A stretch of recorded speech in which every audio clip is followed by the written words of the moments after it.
Nĩ thĩna ũrĩa ũgũmĩire mũno makiria mbeũ njĩthĩ kuma mwena wa Naivasha, kũrĩa andũ aingĩ makoretwo makĩgaca magego kumana na kũnyua maai marĩ na cumbi muingi. Ũndũ ũyũ nĩguo ũcũngĩrĩire thibitari ya atumia kũhingũra rũhonge mwena ũyũ, kũrĩa thĩna ũyũ ũrĩrongoragĩrio na njĩra ndikĩru.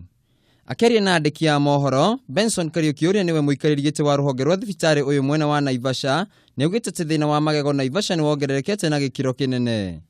There is a very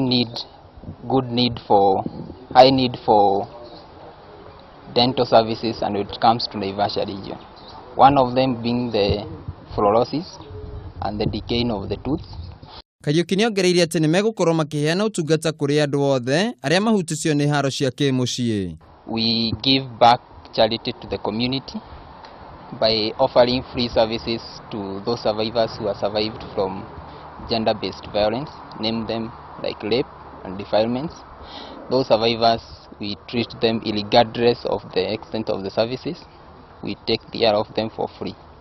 Rĩu aikari a gĩcigo gĩkĩ nĩmegũkenerera ũtungata ũyũ, kuona atĩ rĩu mathĩna mao nĩmegũthira. Handũ-inĩ ha Kameme TV, njĩtagwo Thina wa Kiarie.